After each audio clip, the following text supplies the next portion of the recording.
So on Friday we saw this idea of first principles, so how we can create our derivatives. But as I mentioned on Friday, that's a bit awkward to do every single time. I mean, it takes too long. So we create patterns. So basically now every time we'll discover a new function, we'll go back to first principles and then see, alright, let's find a pattern on how we do it. Once we've got that pattern, we then can use that pattern every single time and don't have to use first principles. So for now we're just going to look at, well, polynomials. So basic algebra.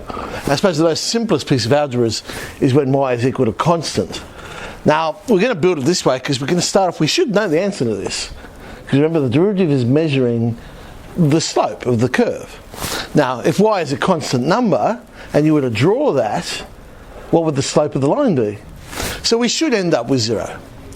So alright, our function is going to be the constant. Function x plus h will also be constant. So when we sub it into the first principles formula, on the top of the fraction we get c minus c, which is of course 0. So yes, this one equals 0. So what that tells us is every time we differentiate a constant number, we get 0. Okay. Well, let's go to a linear function. So some constant times x. Again, we know the answer should be, in this case, k. Yeah. The slope of the line. So k. Function x will be kx. X plus h, sub in x plus h wherever we see x. Use our first principles formula. Again, we should see anything that doesn't have an h should cancel. And we get kh on h. h's then will cancel. And we just get k. So every time you differentiate a constant times x, you just get that constant. Because essentially it's the slope of the line. Okay. Well, what about other polynomials? So x to the power of n. Now, in order to do this, I need to remind you of something we looked at earlier in the year. You remember we had a difference of 2 squares formula. Okay. And then we extended it and had a difference of 2 cubes formula.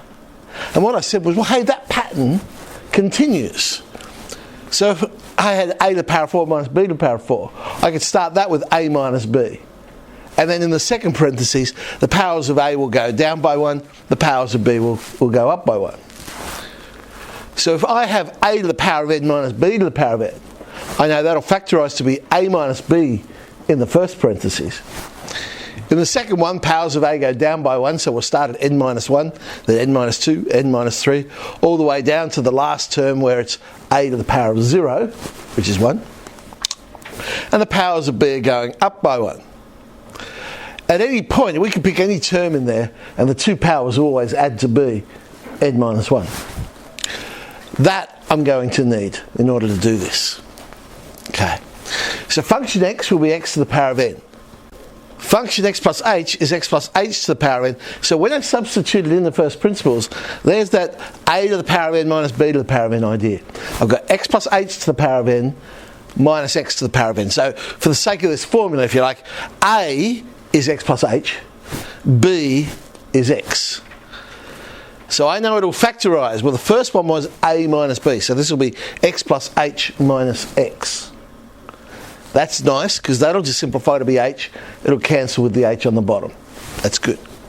Now, in the second parentheses, the powers of x plus h will go down by 1. The powers of x will go up by 1, but the 2 powers will always add to be n minus 1. So I've got x plus h to the n minus 1, x plus h to the n minus 2 times x, and so on and so on and so on and so on. I'd keep going, and eventually I'd get to the last term, which would be x to the power of n minus 1. So let's say the h's will cancel, and I'm just left with that expression there. But it says h approaches 0. Now if I substitute in 0 for h, then all of those x plus h to the n minus 1 becomes x to the n minus 1. I've got x to the n minus 1. Now the second term becomes x to the n minus 2 times x, which is x to the n minus 1. And every single term will turn into x to the n minus 1. The question is, of course, how many of them do I have? Now, we can work that out by going back to our difference of 2 squares and so on and having a look. when it was difference of 2 squares, there were 2 terms in the second parentheses. When it was a difference of 2 cubes, 3 terms. Power of 4, 4 terms. So logically, for our one, where it's to the power of n, in the second parentheses, there should be n terms. And there's our derivative, nx to the n minus 1. So if we want to differentiate x to the power of something, basically that power will become the coefficient of our answer, and we'll subtract 1 from the power. Let's try this one. 1 over x. 1 over x. Okay, function x is 1 over x. Function x plus h is 1 over x plus h. Put it into our formula. Going to create an algebraic fraction. The common denominator would be x plus h, but I'm going to move that to the bottom of the fraction. What happens on the top? Well, the numerator of the first one becomes x, the numerator of the second one becomes x plus h, but it's minus all of that, so it'd be minus x minus h. X minus x cancels. I've got h on the top, which will cancel with the h on the bottom. Eventually, there we go. Sub in h approaches 0, and I get minus 1 on x squared. But hang on, have a look at the rule we just did before that. I can still use the same rule, because what I could have done, they said, well, 1 on x, that's x to the power of negative 1. My rule said, get the power, it becomes the coefficient, subtract 1 from the power. So, get the power, negative 1, it becomes the coefficient, subtract 1 from the power, negative 2. Well, if I take that out of indices, minus x to the minus 2 is minus 1 on x squared, the same answer. So we can use this rule for negative indices as well as positive indices. That leaves us with one other thing to check, and that's fractional powers. So we've got y equals the square root of x. See what happens. Function x is the square root of x. Function x plus h, square root of x plus h. Put it into our formula. Now how on earth am I going to subtract these? What I'm going to do is I'm going to rationalise, but normally we rationalise the denominator. I'm going to rationalise the numerator. So I still do exactly the same thing. I'm going to multiply by the conjugate, but top and bottom. So the top will become x plus h minus x. The bottom will be h times the square root of x plus h plus the square root of x. X minus x cancels. Now the h with the h will cancel. I can now substitute in the h approaches 0. And I've ended up with 1 on root x plus root x, or 1 on 2 root x. Alright? Let's see if the formula works. If I was to put that in the index form, I would have x to the power of a half. The power becomes the coefficient. Subtract 1 from the power. Half minus 1, minus a half. Well, a half x to the minus a half, yes, that is 1 on 2 root x.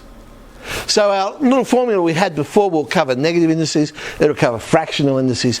Basically, any piece of algebra, we can use that. So let's have a look at quite a few examples. Now we don't have to worry about first principles. The only time we are going to use first principles, there are going to be 2 situations. One, when we come across a new function and we don't know how to differentiate it. So then we'll use that to discover what the pattern is.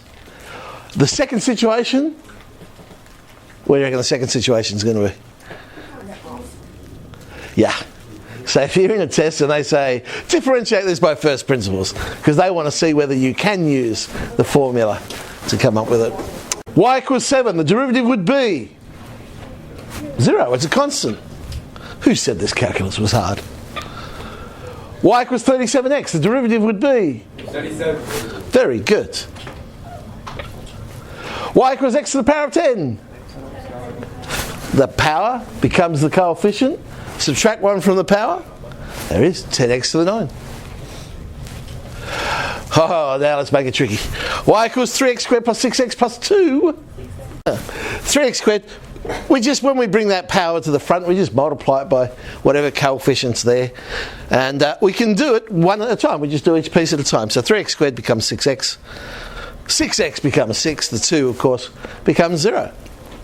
Now, at this stage, we will learn rules later to make this easier.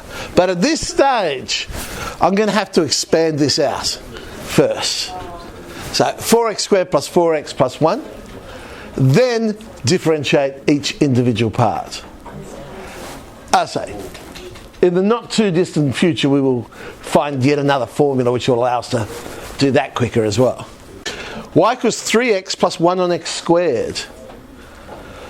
Going to have to change the 1 on x squared in the index form first. Now, don't make the mistake of thinking you've done the question. Some people change that 1 on x squared to x minus 2 and think, well, I've done something, you beaut, I've answered the question. But you haven't, because we haven't differentiated yet. So now we will differentiate. The 3x becomes 3. The x to the minus 2 becomes minus 2x to the minus 3. I always like to give my answer in the form they ask the question. You will probably find that that's acceptable, the 2x to the minus 3. But I tend to, and I guess it also depends as what are you going to use the derivative for. If you're then going to go and find a slope, is it easier to substitute into 2 on x cubed, or is it easier to substitute in 2x to the negative 3? I guess it depends on what the number is and things like that. Y equals x squared root x. Going to have to put it in index form. In index form this will be 5 on 2. Very good. 2.5. 5 on 2. Okay. Power becomes the coefficient. Take 1 off the power. 3 on 2. That's how a mere mortal would leave the answer. Us super mathematicians. 5 on 2. X root x. Bit of notation. Function notation. So they've given me the question in function notation this time. If function x equals x cubed minus 3, find f dash 2. Make sure you read the question. It's really easy to misread this question and think, oh, they just asked me to find function 2, and you substitute 2 in. It's actually saying substitute 2 into the derivative. So let's find that derivative first. F dash x is 3x squared. Now we can find f dash 2. Substitute 2 in, and we get 12. 12. So as I say, make sure you read the question. Okay, I guess why we started all this. Find the equation of the tangent to a curve. Imagine if you had to use first principles on that. 5x cubed minus 6. Oh, geez. No, thank you. Y is 5x cubed minus 6x squared plus 2. We'll differentiate it. Remember, that is not the tangent. That is not the slope of the tangent. That is the formula that allows you to find the slope of the tangent. In fact, sometimes it's known as the gradient function, because it's the function that finds the gradients. You might see that terminology. All right, we want at the specific point 1, 1. X equals 1. Y dx is 15 times 1 squared minus 12. We get 3. Therefore, the slope I'm looking for is 3. Point slope formula. And did I go general or did I go mx plus b? I've gone general. 3x minus y minus 2 is 0. We're going to find the points on this particular curve. We're going to find where the tangents are horizontal. So what is this question actually asking me to find? When it's 0. When the slope's equal to 0, which means we're going to solve when the y dx is equal to 0. So let's find that derivative. 3x squared minus 12. Now look, don't just write numbers down. Explain what you're doing. Right, we're solving this question. I found my derivative. I'm now making this bold statement here, which allows me to go and solve the problem. Tangents are horizontal when the derivative equals 0, or something like that. It explains what I'm doing. In other words, 3x squared minus 12 is equal to 0. So x is plus or minus 2. There's going to be 2 spots for this curve. But it did say the points, so we need the y value as well. Next common mistake. You know what a lot of people end up with for the y value? 0. But yeah, a lot of people sub it into the derivative and go, oh, 0, therefore that's my y value. Make sure you sub it into the correct formula. Another definition, a normal. Now a normal is simply a line perpendicular to the tangent at the point where the curve meets the tangent. So here's random curve. If that's our tangent, the normal would be there. So it's at right angles to the tangent at the point where they make contact. So if we get a question which says, find the equation of the normal, well, find the equation of a normal. And your little brain's going, normal. Oh, I know what that is. Okay, now a normal is a line. In order to find the equation of a line, I need two things. Those two things are a point and a slope. I have a point. Yay. I need a slope. Damn, they haven't given me a slope. That's all right, I've got a slope formula. All I need is another point. Oh, I haven't got another point. Damn. Hang on, I know how to find the slope of a tangent using calculus. Oh, they want the normal. Damn. Oh, hang on, I know the normal's perpendicular to the tangent, and I know lines that are perpendicular, their slopes. Yay! I can solve the question. Now, hopefully, it goes a lot quicker than that. But here we go. So there's y. We need to find our derivative. We're at the point 329, so let's sub in 321. Therefore, the slope I want is -1 on 21. Point slope formula. Why did I choose such weird numbers? 21 times 29. It's about 609. Oh, there you go. Right. I think I put that in general form. Yes, I did. And so there's the equation of our normal. Okay, now this actually is not on your sheet. So pay attention. So when you're actually differentiating, you are actually solving an equation. It's just another mathematical process. Whatever you do to one side, you must do to the other. And so I'll add 5 to both sides. I'll subtract. I'll divide. I'll multiply. Whatever. But in this case, what we're saying is I'm going to differentiate both sides. So when we get something like this, there's the equation y equals x squared plus 2x. I'm going to differentiate both sides with respect to x. So I'm going to differentiate the y with respect to x, and I'm going to differentiate the x squared plus 2x with respect to x. Now, I don't normally write that line in, but that's technically what we're doing. It's an equation. Whatever I do to one side, I do to the other. Now, differentiate y with respect to x, oh well, that's dy dx. And differentiate the x squared plus 2x, we get 2x plus 2. So normally we just go y equals and then dy dx equals. But that's actually what we're doing. We're differentiating both sides of the equation. Now, as far as notation, because we've got different types of notation, match it.